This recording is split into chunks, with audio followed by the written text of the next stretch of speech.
actually wanted to extend a very warm welcome to you all, and it looks like we've got a great room full of participants and expertise from across the globe. And I want to thank you for attending this workshop for the Global Climate Risk Assessment Tool, which is a collaborative project led by the Climate Change Alliance of Botanic Gardens. My name's Claire Hart, and I'm the Manager of Horticulture at the Royal Botanic Gardens, Melbourne, Australia. And today, the Climate Change Alliance of Botanic Gardens is running this 1-hour workshop where we would like your feedback on how you and your garden would use this tool and the information that it can provide. And we really encourage you to ask questions. I'll go into that a little bit later, but that is the strongest part of this workshop is your engagement. You'll hear from me as moderator of the session today, and I'd also just like to introduce Tessa Kum, who you'll be hearing from in the future, who's assisting with the Secretariat role for the Climate Change Alliance. You'll also be hearing from Peter Symes, who's the Curator of Horticulture at the Royal Botanic Gardens, Melbourne, Australia, and who many of you will already know. And Peter will introduce the Alliance, which is now developed into what is a truly global space, which is fantastic, hence why you're all here today. Following Peter is Dr. Paul Smith, the Secretary General for the Botanic Gardens Conservation International, and Paul will update us on new developments and upgrades in the plant search database. And our third speaker is Dr. Dave Kendall, Associate Head of Research for the Royal Botanic Gardens in Tasmania. And Dave will give us some background on research on climate risks to plants in botanic gardens and introduce the climate risk assessment tool and demonstrate its uses and applications. A little bit of housekeeping before we start. You can pose a question at any time. And to do this, please write it in the chat box located in your Zoom window at the bottom of the screen. When Dave has finished his presentation, we'll have a chance to answer some of those questions. We will record this session, so if we don't get to your question today, we will provide further updates through the Alliance. Also, we haven't confirmed a launch date for the Climate Risk Assessment Toolkit, but we will be, as soon as we can, we'll advise you of this information and make it available, which is a little bit of time, it's still in development, but there's been a hell of a lot done to get it ready for this presentation today. Let's start this session and I'll introduce our first presenter, Peter Symes. Over to you, Peter. Thanks, Claire. Not really a presenter, but I'm just providing some background to the Climate Change Alliance. The first thing I want to say is it's really fantastic to finally meet some faces to names after communicating with you on email for many months. So really great to see you here. And some of you I know better than others. I just wanted to cover the background to the Climate Change Alliance for those who are less familiar with it. Essentially, it started in December 2018 when 13 botanical organisations got together at the Royal Botanic Gardens Victoria in Melbourne, Australia. And that brought sort of a diversity of cultures, languages and experiences together from across the world. And the Climate Change Alliance was formed at that time on the basis that people recognised that the time for action was now, and that climate change is borderless. It doesn't sort of respect the boundary of countries, and we have really unprecedented challenges for plant biodiversity. The current focus of the Alliance is really addressing a knowledge gap in safeguarding our landscapes and living collections, and with a climate change lens. So we're really wanting to do that through global collaboration. The tool, the Global Climate Risk Assessment tool that you're going to hear about today is one of our projects to basically improve our collective capacity to respond to that climate risk. So the capacity of arboreta, botanic gardens, but also as outreach to urban horticulture and urban forestry. So it's not just botanical collections, but the wider protection of plants. To really enable this project to proceed, I really want to acknowledge quite substantial in-kind and financial support. So there's the Climate Change Alliance of Botanic Gardens itself, but also Botanic Gardens Conservation International, the University of Tasmania, Royal Botanic Gardens Victoria, and the International Association of Botanic Gardens. They're the entities, if you like, that have really enabled this to happen. Thank you all for your commitment and support, and I welcome you to the session. Thanks very much. Thanks, Peter. I will now introduce Paul Smith. So, Paul, over to you. Thanks, Claire. Okay, my job before we get on to the main business is to explain a little bit about developments under Garden Search and Plant Search. I think probably nearly all of you will know those two databases. Garden Search, of course, is a digital register of the world's botanic gardens, around 3,500 botanical institutions in that register. And Plant Search at the moment is a list of taxa that are grown in botanic gardens. There are about 1,100 botanic gardens that have uploaded their data. And as a tool for seeing what material botanic gardens hold, it's currently an imperfect instrument. And we've had to really try to, I suppose, drive a fine line between making information available to our community for research and conservation purposes, and then keeping information confidential where people don't necessarily want the general public to know what's in their gardens. It's also, of course, only works at the taxon level, so it's not an accession level database. We need to get much smarter about the way that we exchange plant material within Botanic Garden Arboretum world, and make it easier to be compliant with Nagoya, with biosecurity regulations, and so on. And basically easier to share information that will add value to those collections. So we have a program underway at the moment with various developers, with funding from IMLS in the US and also from DFID, from UK Overseas Development, to build a platform for plant search which will enable exchange of material, and it will enable us to flag accession level material with useful information. As I say, what you need to do to make sure you're compliant with access and benefit sharing, what you need to do to make sure you're compliant with biosecurity. And there's a number of other tools that we would like to develop that either are connected to the taxon or to the accession. And those would include, for example, threat status. They'll include whether that species is subject to regulations in a particular country or not. And there are likely to be sort of several modules, if you like, in the plant exchange platform. One of them is likely to be a digital index seminum. So for those of you who use index seminum, at the moment it's largely done on PDFs and printed catalogs. The idea is that we'll be able to do that digitally. There'll also be a pedigree module, which is specifically around exchanging material for conservation breeding purposes, and is based largely on the zoo community's species 360, what they used to call ISIS, and for obvious reasons they no longer do. And that is, as I say, a stud book approach that will enable us to exchange specific material for conservation purposes. So all of this is underway at the moment. There's some very interesting research also coming out of particularly the DFID project, looking at how material is exchanged currently between north and south, south and south, and so on. And also what that material is used for.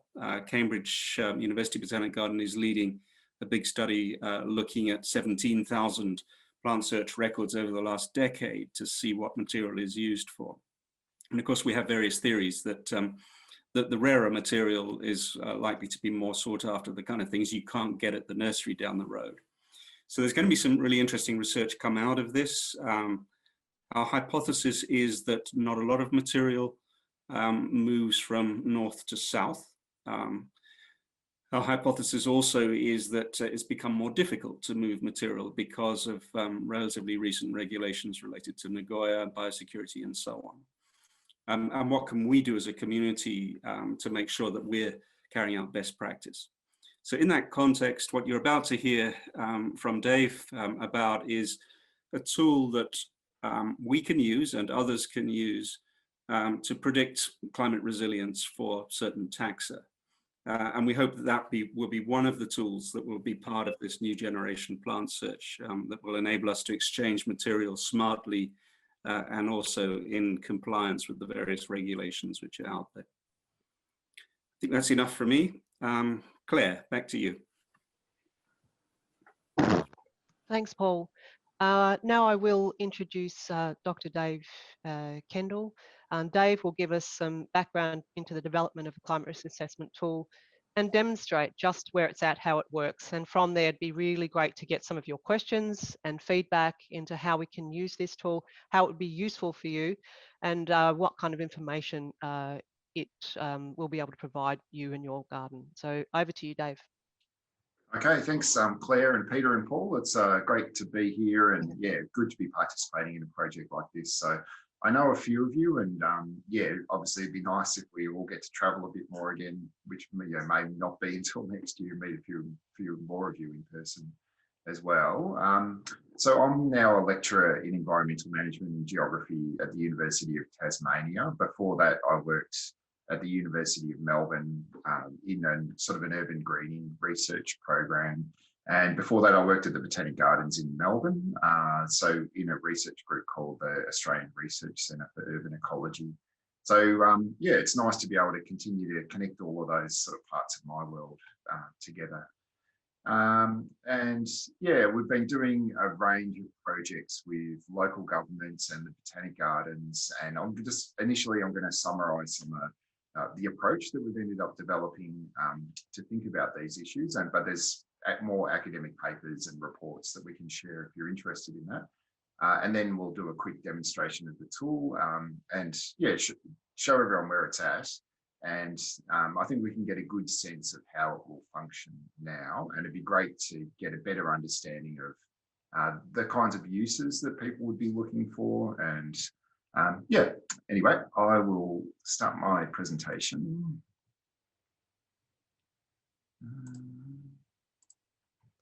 So, yeah, so I guess we all know that species are temperature limited. So anybody who's looked at the distribution of trees in particular, but plants generally, will see that there's a kind of a normal distribution, mostly, not always, but mostly a normal distribution when you're looking at mean annual temperature, but other sort of climate parameters as well. So this is a tree that was, I guess, quite common in Melbourne, which was the first place where we did some of these studies, Eucalyptus leucoxylon. And Melbourne's historic temperature was right in the middle of its range, so mean annual temperature. We can see that the distribution of the species, so Melbourne is down in the sort of the bottom right-hand corner of its distribution, but it's got a reasonably large distribution up to Port Augusta. So that's, 1,500 kilometres, maybe 2,000 kilometres away. And in temperature, that works out to be about 3 or 4 degrees of range, which is actually quite narrow. Most species actually, the average is about 10 or 11 degrees. But eucalypts are quite species diverse and tend to have narrower climate ranges than some other species, or most eucalypts do. So this is kind of a common picture, and I think we all know this. And anyone who's travelled around a bit knows that when you move across large temperature gradients, that the species that grow in those areas change quite a lot. Even in cities where we do share a lot of plant material. So I guess I started out thinking about urban trees in particular, so more a focus on street trees and park trees. And pretty early on, it became clear that temperature was really important. So these are graphs that show that the taxonomic similarity against the difference in temperature of trees in about 200 cities. So you can see that over where temperature differences increase about more than 5 degrees, there's a real steady decline in the similarity of species. So that's not related to geographic distance. There's a lot of sharing of plant material within cities, but it is clearly related to temperature difference. So where there's large temperature differences, there's very little similarity in trees in cities. We're doing some other work, I haven't published this yet, which is looking at the abundance of trees within their known temperature ranges. And it shows that near the edges of the known temperature ranges that the abundance of trees declines. So this, I think, suggests pretty clearly that trees, there's complex sort of social processes going on here. but trees are likely to perform better in the middle of their temperature ranges, and therefore, arborists and planners are likely to continue to use those trees that are performing well. And I guess the other sort of big thing that's going on here is temperature changes. So, we know that temperature is important, and in cities in particular. So this is a graph from Melbourne on the left-hand side, the same weather station. Temperatures have clearly increased, 2.5 degrees since the 1950s and before the 1950s. Which is largely due to the urban heat island effect, so in the centre of large cities, there's a significant increase in temperature, maybe 2 or 3 degrees. And increasingly, obviously, we're seeing the effects of climate change, and both in cities and in rural areas. So this is the new set of projections for climate change, which are called the shared socioeconomic pathways. And there's a range of them. The most optimistic ones have us keeping temperatures below 1.5 degrees. And I think we mostly think that's not realistic, and it'll be one of these middle scenarios at best. That is our likely future, I guess. So there's a couple of these that I'll highlight now because they're scenarios that we've chosen. So one is this SSP37, which is the upside down arrows. I'm a colorblind, so I'm not totally confident what color all these are. So the second top line. So that's a kind of business as usual scenario. It's not quite as extreme as the previous IPCC models, but it still obviously has very substantial temperature increases. So around 4 degrees by the end of the century. And the other one we're using is SSP2 4.5, which is blue or purple or whatever color that is. So that's having about 2.7 degrees increase in temperature by the end of the century. So they're the two scenarios we've selected. One is we've done some significant emissions limiting fairly soon. And a more business as usual scenario where that hasn't occurred. Okay, and so now just to get us all on the same page, linking these things together and remembering that Eucalyptus leucoxylon has a fairly narrow range. So most species would have a broader temperature range than this. But in Melbourne, we've already moved from the middle of Eucalyptus leucoxylon's temperature range near the edge of its known distribution. And if we start to add some of those climate scenarios on top, we can see that in an emissions limited scenario, the centre of Melbourne will probably be warmer than anywhere Eucalyptus leucoxylon naturally occurs. And with the more extreme scenario, we're well outside that range. So, a couple of degrees probably outside that range. And so from these sort of data sets across hundreds of cities and lots of information from the Global Biodiversity Information Facility, GBIF, we've been able to compare urban tree records with natural tree records that shows that mean annual temperature actually is quite a good predictor. There's a strong relationship between mean annual temperature and of the native distribution and the mean annual temperature of cities where trees occur. We know that the trees are planted a little bit outside of their natural range. So using that ecological niche, the fundamental niche of trees is a bit bigger than their natural occurrence. And urban areas and botanic gardens in rural areas, of course, as well, can be a closer approximation to the fundamental niche. So we would expect to see trees growing, a little bit outside of their natural ranges, maybe 2 degrees, something like that. Interestingly, coming from Australia, I think 10 years ago, everybody was talking about drought and precipitation being the real driver of the distribution of plants and changing plant populations. And clearly drought is a reason that trees die and a major driver of the distribution of trees. But there's actually almost no relationship between the precipitation of the natural occurrence of trees and the precipitation of cultivated places, so cities where they're grown. There's obviously reasons for that, so irrigation and nursery propagation, overcoming dormancy, and a whole range of different things that explain that. But mean annual temperature is actually a useful way of thinking about this. So over quite a few studies now, I'm confident in saying that, although ecophysiologists and other people disagree because they say it's not a mechanism. But I guess I see it as a proxy for a whole variety of mechanisms, pests and diseases. There's a relationship between drought, stress, temperature. There's a lot of things going on, and mean annual temperature is at a very large scale across a lot of species a useful mechanism, or a useful indicator of a variety of mechanisms, I would say. Okay, so we've done, one of the analyses we did was on the living collection in the Botanic Gardens in Melbourne.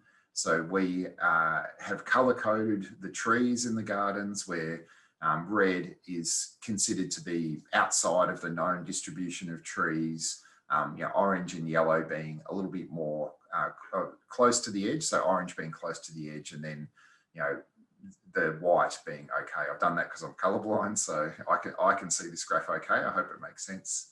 And the blues are where it's actually towards the bottom end, so not worried about increasing temperatures, but close to the bottom end of its known temperature range.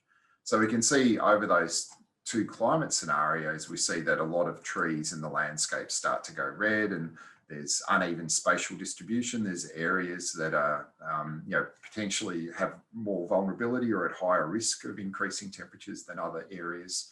So it's useful for managing living collections. And Peter, we can talk to Peter a bit more about that later. So he's been intimately involved in this work and used a lot of the information we've produced.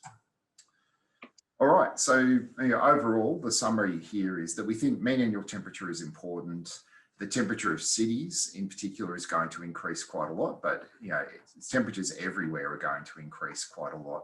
And there's just a mathematical relationship between the magnitude of that temperature increase and the location of plants within their temperature envelopes. So that's, I think, at a minimum likely to affect sort of 10 to 15% of species in cities and in botanic gardens, but certainly in large cities where there's a large urban heat island effect, that number might be a lot larger, might be up to 50%. So yeah, centres of large cities, this is a bigger issue because of urban heat. And it's been interesting to think about the species that are coming up as risk. So that does include indigenous species, which is an important driver of some planting decisions. But also culturally important species. So in a place like Melbourne, there's a lot of Northern European species. Melbourne was already pretty close to the warmest edge of some of those species, and clearly it's likely we'll be well outside the known distribution of some of those species in the future. And there's a few caveats, and we're still learning about how different species, how the tools work for that. All right. Yeah, I won't dwell on this, but there's obviously implications for conservation as well. So botanic, conservation is an important role that botanic gardens have. And if we're managing plants in living collections in particular, then this is an issue for conservation as well. So there may be, the idea that we need to move species around through gardens to be able to maintain them in living collections. And there's a few things that you obviously can all do. So we can try to avoid the problem by changing irrigation or improving management practices to keep the trees, the important trees that are in collections, alive. But eventually we're going to need to respond to change too. So at a landscape level, being able to manage risk and introduce new species and perhaps avoid high risk species in some places at least in the gardens. So yeah, the tool, which I'll talk about now, so we're using the global tree search that Paul mentioned and you all know about, I'm sure, and so that has about 59,000 species of trees. We've used about 3,700, I think, gardens in garden search. We've mapped the climates of those gardens across, with current temperatures, but also under those two climate change scenarios.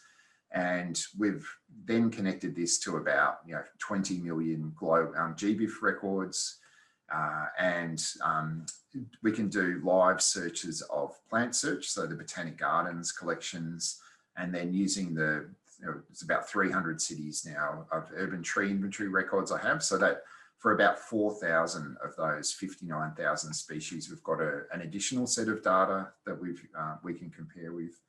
And lastly, we've developed a model tree species. So one of the big issues is for little known species where there's only a few distribution records, it's difficult to work out the temperature ranges and the breadth of niches and things like that. So we've developed a model where we can at least make some educated guesses about the likely response of those plants. All right, so I will switch to the tool. So I yell out if you can't see this. So this is a prototype, and I'm not the right person to be making this pretty, but Paul has engaged some excellent people who will be able to make this look good. Basically, we can choose a garden, and so this is a list of the 3,700. So maybe I'm in Hobart. Why don't we start with Hobart? So we've got the Royal Tasmanian Botanic Gardens. And one of the species, I had a meeting with the city the other day, and we were looking at some Tilia cordata. So let's find that. So I haven't included the 59,000 species in this. We're still working out some performance issues. So this has got the 4,000 species or so that are in our urban plant database. And so Tilias are quite a common species in Hobart, which is a little unusual for Australia. Let's have a look at how things might be in 2090, given a business as usual scenario. So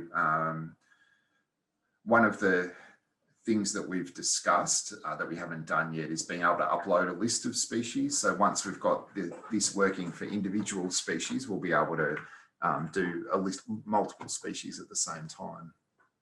So again, there's a bit of technical information here. But it's showing us that we are looking at Tilia cordata at the Tasmanian Botanic Garden, Royal Tasmanian Botanic Gardens, under this climate scenario, which has Hobart's temperature increasing about nearly 4 degrees, so to about 16 degrees mean annual temperature. We also have some other climate parameters, so a warmest temperature and a coldest temperature, and an annual precipitation and precipitation of the driest quarter. So from the sort of scientific work we've done, we think though these climate parameters are all a little bit different. They're not totally correlated. They're relatively uncorrelated and are useful. So there are some places where minimum temperature will actually be really important. For example, so here, the data that it's showing is for each of those data sets. So we've got a set of GBIF data, which has been cleaned up by BGCI from the natural distribution of that species. So that contains nearly 100,000 species. We've got the data from other botanic gardens, from plant search, from our model plant, and from the global plant database that we have, and also an updated GBIF data set that includes records from outside of the natural range. So that includes urban records from other cities, if it's naturalized. And basically what we can see is there's a window of temperatures. So in Hobart at 16 degrees, we can see, so we've got the list of the information sources down the bottom, and then some risk coding based on the information from those data sets. So that a red 0 means that the species is not known to occur at this temperature. So there are no natural distribution records of Tilia cordata with a mean annual temperature of 16 degrees, which I'm sure is no surprise to anyone. But there are records in botanic gardens. So that the 1 means it's at the edge of its known temperature range. So the maths of that is it's between the 90th and 99th percentile of its records. And also for our city records. So there are cities, and a couple of cities that actually looks like even warmer than Hobart in 2090, where Tilia cordata has been known to occur. So if I was choosing this species, I would certainly consider it in a good location. If it was in a sheltered location in the Hobart, Tasmanian Botanic Gardens, I think, and certainly the ones that are there, I wouldn't be chopping them down, giving this information. But planting this as a street tree in Hobart in an unirrigated landscape and an exposed site, I wouldn't recommend planting Tilia cordata if I was planting it, for trees that need to live for 100 years, or at least there's a risk of doing that. So I'd be careful, very careful about where I planted them. Yeah, so I'll just actually switch back to what it looks like now, because so if we go back, so the same species, this is doing a live search of the Botanic Gardens records. It's used, we've preloaded the GBIF data. So you can see at 12 degrees, which is Hobart's current temperature, that this is at the known, at the edge of the known natural distribution, but it's kind of more in the middle of the distribution of Botanic Gardens records, and also of the urban tree records that we have as well. So basically this suggests that Tilia cordata's, at pretty low risk at the current temperatures at the moment. So there's a few different, sources of information we need to bring together to make that decision. But yeah, I think there's enough evidence here to suggest that Tilia cordata, I think, would be fine. So I can keep going, but I feel like I'd be interested to, hear more what people think. I'm happy that if you've got suggestions for species, pop them in the chat and I can have a look at them. It's a prototype, so I'm not going to totally guarantee everything will work, but if you've got something you're interested in your botanic garden, or we can certainly give it a go and see if it's going to work.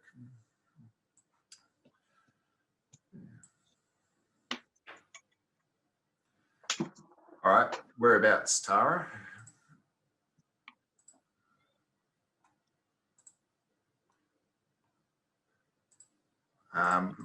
Let's do an emissions limited scenario in Canada. I'm a bit wary of this. If anyone's ever done any technology work, there's a moderately high probability that something will go wrong. So Toronto, Vancouver. You have to tell me the name of the University of British Columbia Botanic Gardens. There we go.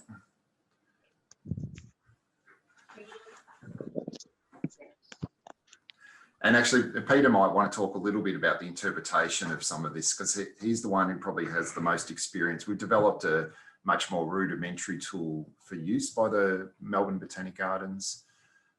So this, to me, reading this, it says Tilia plicata looks pretty good at 12 degrees. So it's, it's in the shoulder of its distribution, known natural distribution, but it's certainly widely planted in gardens. And this model species that we talked about, this means that so its natural distribution, temperature distribution is relatively narrow, but most species would be fine at this. So this, so there's a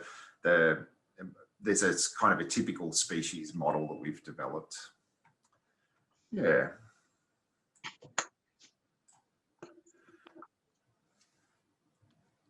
All right, so there's a couple of questions starting to come up, so maybe I'll go from the start. So Kate's asking about rhododendron. You have to tell me where to be able to do that. So which rhododendron was it? So it depends if is that a tree or?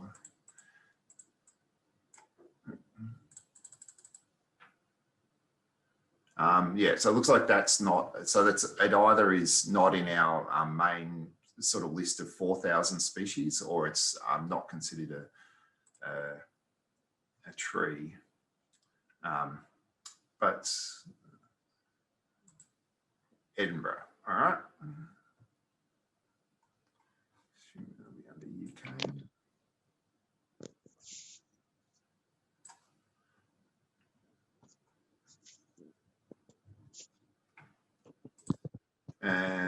maybe let's go a bit more extreme this time. Okay, so my reading of this again is that so this rhododendron naturally occurs at warmer temperatures, so around 15 or 16 degrees, even though we've got a fairly severe climate change forecast. But this is widely planted in gardens. So one of the things we're noticing is that there's a bias in the distribution of gardens. So this is in part, this is a real measure of where in what temperatures in gardens it occurs in. But the reality is there's a lot of gardens that are around 10, 11, 12 degrees, both in Europe and in North America.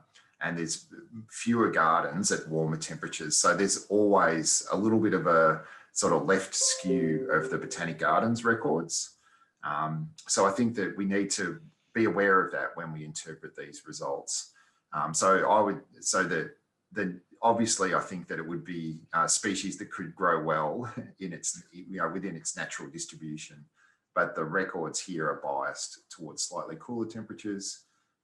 So the model is obviously right.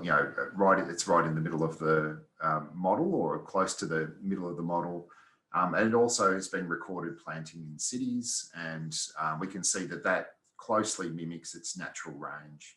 So that scientific work does show that those relationships are often very similar. So its natural range and its cultivated range in cities is similar. And there's some records of it outside of its natural range. So in other cities or as a naturalised record.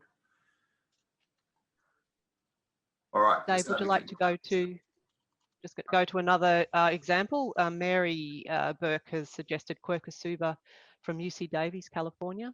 Yep. All right. And so Richard asked a question about the capacity to include a field for expected lifespan of the species. So this is actually a really good point. So there's a whole lot of information that we have about trees. So things like its IUCN Red List status. And so Paul talked before about how that information is being built into the BGCI systems. So I guess, so my answer to that is I think that's really important information, but this tool isn't the right place for that. But the whole ecosystem of knowledge that we have about trees that'll be contained in these systems can have a whole range of different things like that. So I think identifying those kinds of parameters, and I guess over time, I shouldn't speak too much for Paul. I'm sure that you've got some ideas about things you want to include, and there's a range of plant traits. So things like the height of the trees, and expected lifespans, and I guess some of the risk assessments about biosecurity risks and things like that will end up being built into these systems. I don't know. Do you want to say something, Paul, or am I speaking too far out of turn? I think I think that's a great idea. We could use Botanic Garden records for that. I suspect that lifespan does vary enormously depending on how well trees are cared for. I'm not aware of any large data sets on this, but Richard maybe. That's really what we would need. Yeah, so I know, I mean, as Richard would know too, things like the Burnley Plant Database has got that kind of information for a few thousand species and that are commonly planted in southeastern Australia, but I don't know of things that are at a bigger scale than that.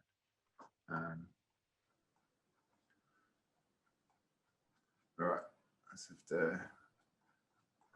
was it UC Davis? Is that where we were looking? Yes.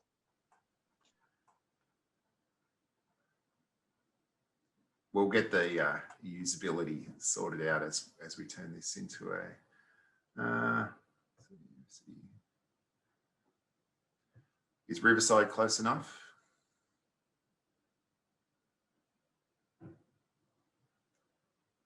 Oh no, UC. There we go. Should we do 2090 more extreme climate change? I'm a bit worried about this. I'm not sure the outcome here will be great. But you never know. Daring, Dave. yeah, and so there's quite a lot in the chat. I can't really keep track of that. So if you can help out Claire or anyone, that would be good. Certainly, yeah. So yeah, so obviously its natural distribution is not as warm as, you know, significant climate change at UC Davis.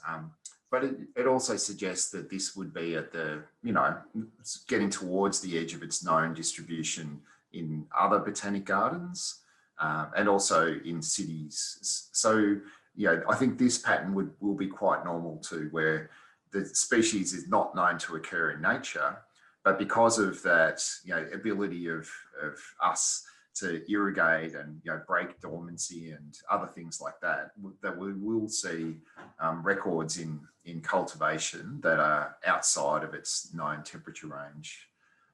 So yeah, so again, this would definitely not be a tree that I would be chopping down, saying it's, you know, this is a bad thing. But I would think twice about planting a major avenue of these, perhaps, you know, down the centre of the gardens, if you want to think about what the landscape's going to look like in 100 years' time. But yeah, I know, Peter, do you want to add anything about the interpretation of this? I'm speaking off the cuff, obviously. So. Thanks, Dave. Just wanted to respond to the lifespan question. So I think one of the important considerations is the decisions we make currently, if we're planting a tree that's going to be there for 70 to 100 years, what the projected conditions are going to be. So lifespan is a consideration.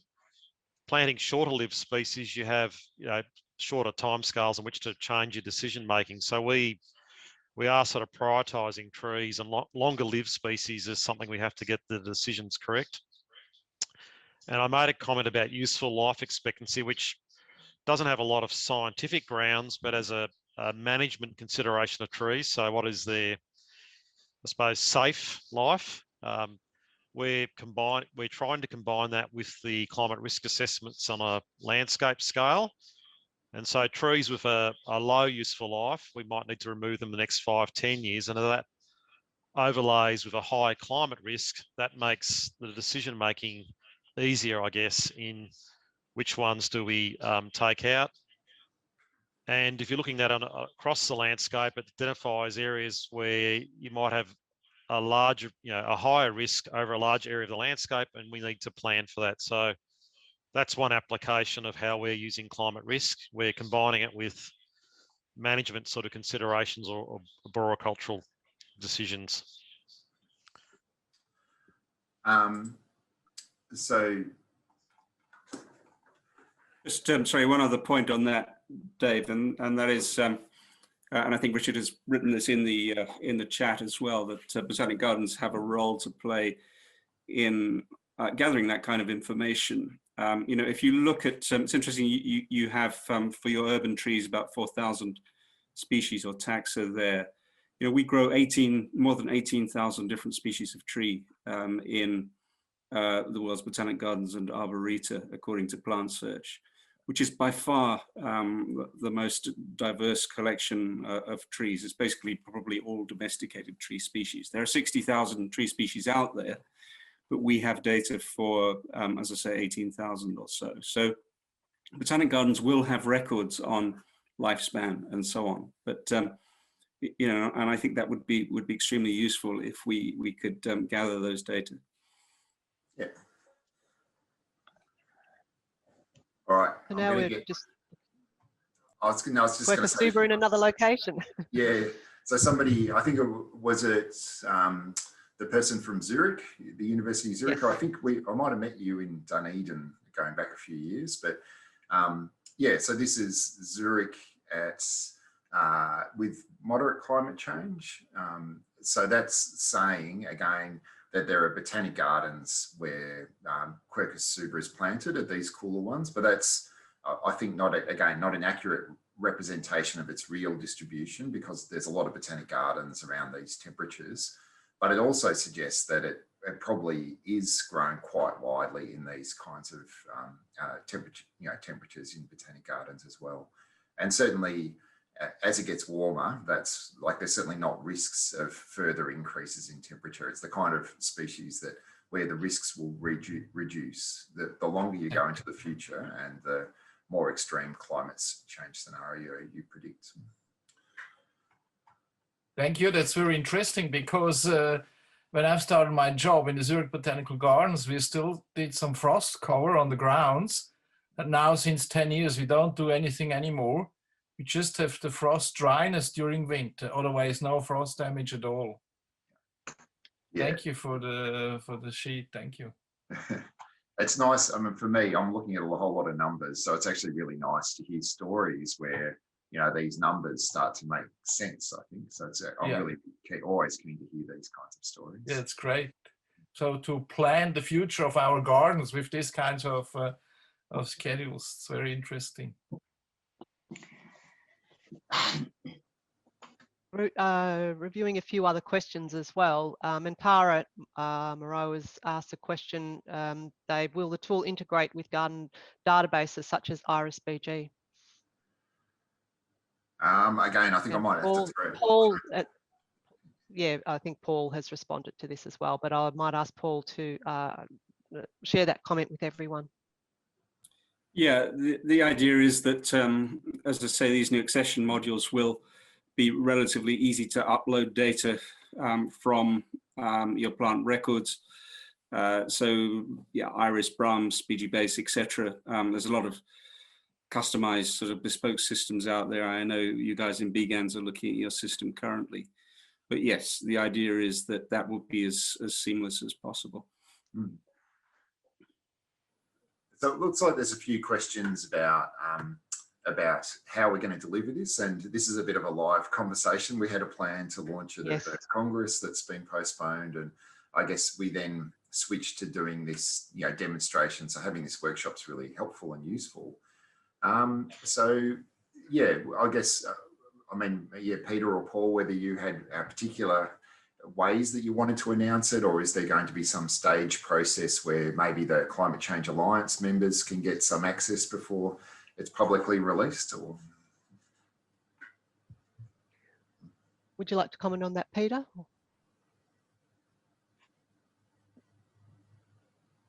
Yes, I can comment on that, but I don't have a definitive answer because the original intention was to launch it at the Congress, and the Congress has been pushed out a couple of years. So I don't think we'd probably want to wait 2 years to get the information out there. So I'll have to think about maybe a soft launch before that, because the people need this information, need to be working with it. So I don't think we'd want to delay it unnecessarily. We may have another session when the tool's basically being finalised to bring people in, but we haven't sort of decided how we'll deliver this at this point. So that's, yeah, sorry, I can't give you a more definitive answer. There's others that need to be involved in that decision, but I think, speaking for myself, I think it's more important we probably make this available earlier than waiting for the Congress. I think at the Congress, it'll be more about providing training and workshops on how to manage this risk, how to work with this risk. So we'll have the tool out there, but then it'll be more about how do you respond to it? What are the options that we have to work with this? Because that's still work that we sort of need to do. There's still a fair bit of, and I'm just watching the chat and the questions. A lot of those questions are some of them are management questions.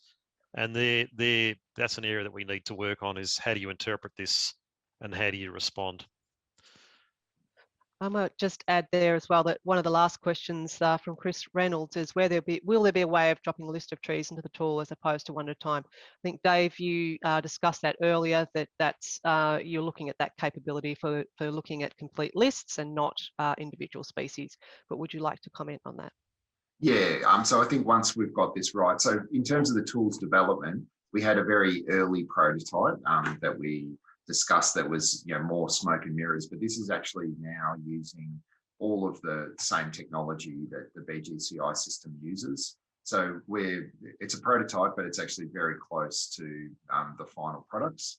So it'll take some time to integrate this into the BGCI system, and we need to fit into other plans with that too. But I'm hoping that we're kind of months away from being able to getting this starting to be able to use more extensively, if that all those technical things work out. And so, so now that we've got it working well for single species, it's very straightforward to do it for multiple species. It'll take a bit of time. So if you're loading up 100 species, it might take 10 minutes or something to go and check the data and come up with the results.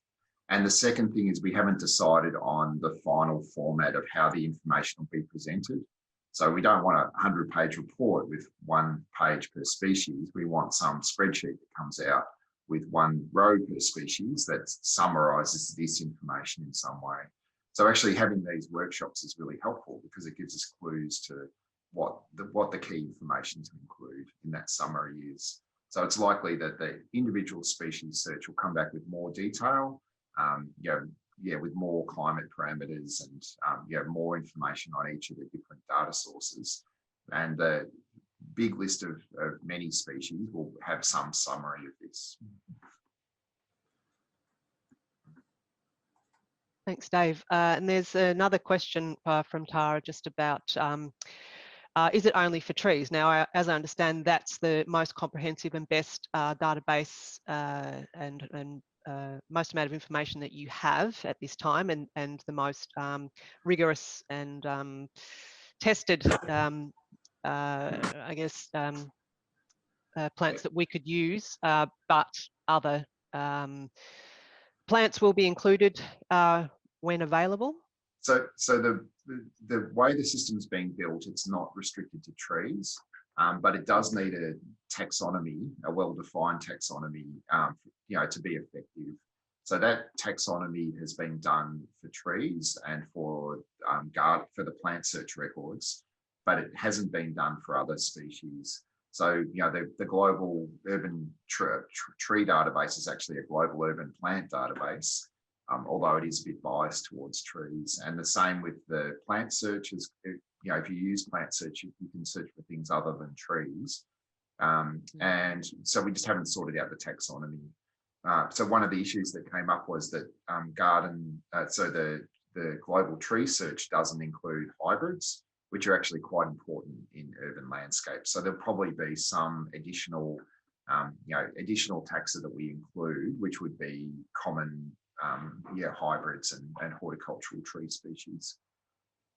There's another element too, Dave, as well as the taxonomy. And the taxonomy, I mean, is sort of manageable, particularly with regard to plant search. So that will be linked in to World Flora Online, and that's being built into the next generation, so that we've got a stable taxonomy and a consensus-based taxonomy. But there's also the GBIF records for trees have been cleaned. And that's your biggest data set around natural distributions. So those have all been sort of expert review through the global tree assessment process. We haven't got that for other GBIF records, and for some, they're notoriously unreliable. There's a good question also from Richard Barley about weeding out species trees that are grown under glass. Yeah. And I know you're aware of that as any outliers are sort of dealt with. And that will reflect, I think, the this sort of bias towards colder temperatures in the plant search record. So certainly all of these, this is not a tool where you press a button and it gives you an answer. It's a tool where you need to interpret the information. So we're trying to provide just enough information so that it's useful.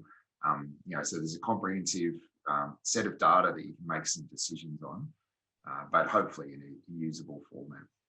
But yes, I think that's a really big issue, and obviously some species are less of an issue for trees. That's another good reason to start with trees. But I like the way that these multiple data sets are being presented, where those outliers or sort of unusual things might be a bit visible in the way that we're presenting this. Thanks, Dave. I'm very conscious of time and that we are drawing to a close for this 1-hour workshop, but I just wanted to see if you could demonstrate one further plant, which was a question from Graciela in Buenos Aires, and she was looking at the Eucalyptus sideroxylon, for instance, Buenos Aires city. Yep.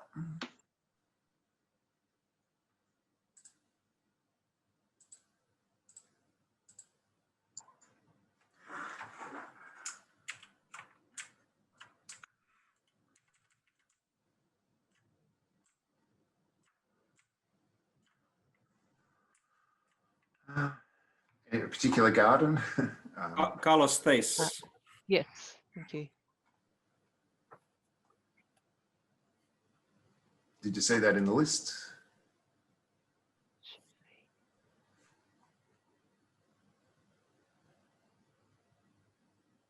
It is there, Dave. Just go down a little bit more slowly. Oh, yep. That's it. Got it. Let's say moderate temperature increases. I mean, you can kind of read what's going on from that. Yeah, so this is interesting too. So eucalypts are notoriously narrow range species. And I don't think Eucalyptus sideroxylen's that much difference. So you can see that its natural distribution is close to that temperature, about 19 degrees. But the model is a bit wider, so the one that expands the niches of those narrow range species. And certainly it's widely planted in botanic gardens, but also in urban areas as well. So these temperatures, going back to the biases in the data, there are not necessarily a lot of cities that have had tree inventories done at this temperature, and there's not as many records from botanic gardens. So my interpretation of this is actually that there are records across multiple data sets that suggest that this species will be, able to, won't be quite as low risk as the numbers might suggest here. I hope that helps. A great example. Look, I'm conscious that we are drawing to the end of our hour, and we do have a few other questions, but we are most likely be able to get to those at a later time, because we will be able to get back to all participants with a report of what we've done today, and to answer any other individual questions as well. I just wanted to thank everyone, I will just ask if there's any further questions from either Dave, Paul, or Peter, just so we can start to wrap up this session. I don't have a question, but I have a comment that I wanted to include. It's relatively easy to look at these tools and just look at the risk assessment and think about the application in terms of determining risk for your collection. But one of the interesting findings we've experienced in Melbourne Gardens is that it's actually encouraged quite some learning in our horticulturalists. So they've become a lot more, I suppose, aware of the impact of environment on plants, but they're also researching more deeply into risks for species, becoming a lot more aware of temperature, rainfall, probably profoundly more in the last year or so than probably the previous 10, 20 years. So it's really fostered a learning and also creativity in that they're suggesting improvements and ways to do things that are actually helping us manage this risk. So I think there's a real learning opportunity in applying these tools for your organisations. It's not just the tool itself. And we've really noticed that in our organisation. So just a comment. Thanks. Thank you, Peter. And I will wrap the session. And I'll just like to thank you all for your time and participation today. There's been some great questions and feedback on the climate risk assessment tool. We will be in contact as to the next steps, as to when we roll this out, what we do in regards to making sure that's available to all the members in the Climate Change Alliance of Botanic Gardens. And look, it is these kind of workshops that really play to our strengths at Botanic Gardens, and just supports the work that we do to safeguard our living plant collections for future generations. So thank you very much for your participation, and I'd like to thank our speakers, Peter Symes, Dr. Paul Smith, and Dr. Dave Kendall.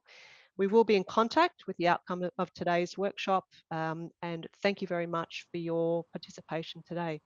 Have a wonderful rest of the morning, evening, wherever you may be, and stay well and safe.